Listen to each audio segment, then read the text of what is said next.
പകലിന്റെ ആദ്യ സമയം പകല് പ്രഭാതമായി കഴിഞ്ഞാൽ 4 റക്അത്ത് നിസ്കരിക്കാൻ നീ അശക്തനാവരുത്. എന്നെ കൊണ്ട് പറ്റൂല എന്ന് പറയല്ലേ. അക്ഫിക ആഖിറ, ആ പകലിന്റെ ശേഷം വരുന്നത് മുഴുവൻ നിനക്ക് വേണ്ടി ഞാൻ സംരക്ഷിച്ചു തരും. 4 റക്അത്ത് സുന്നത്ത് നിസ്കരിക്കണം എല്ലാ ദിവസവും രാവിലെ. ളുഹല്ലേ, ളുഹയുടെ 4 റക്അത്ത്, ളുഹ 2 റക്അത്ത് നിസ്കരിച്ചാലും മതി. പക്ഷെ 4 റക്അത്ത് ളുഹ നിസ്കരിച്ചാൽ ആ ദിവസത്തിന്റെ മുഴുവൻ അള്ളാഹു സംരക്ഷണം നൽകുമെന്ന് പുണ്യ നബി സല്ലല്ലാഹു അലൈഹി വസല്ലം. യബ്ന ആദം, ആദമിന്റെ മോനെ, ലാ തഅജസ് അൻ 4 റക്അത്തിൻ ഫീ അവ്വലിൻ നഹാർ, പകലിന്റെ ആദ്യ പകുതിയിൽ തന്നെ 4 റക്അത്ത് സൂര്യൻ ഉദിച്ച് 20 മിനിറ്റ് കഴിഞ്ഞ് ളുഹർ വാങ്ക് വിളിക്കുന്നതിന്റെ 20 മിനിറ്റ് മുമ്പ് വരെ ളുഹ നിസ്കരിക്കാൻ പറ്റും.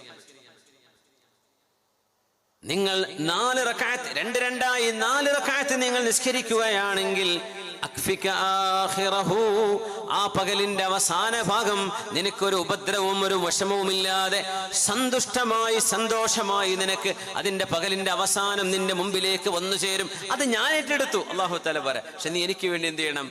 4 റക്അത്ത് നിസ്കരിക്കണം. അപ്പൊ ലാ തഅജസ്, അതെന്നെ കൊണ്ട് പറ്റൂല എന്ന് പറയല്ലേ. 4 റക്അത്ത് ളുഹറിനെ കൂടിക്കണമെന്ന് ആലോചിച്ച് നടക്കുക. പിന്നെ ഇപ്പൊ എങ്ങനെ 4 റക്അത്ത് സുന്നത്ത് നിസ്കരിക്കുക? അങ്ങനെ ആവരുത്.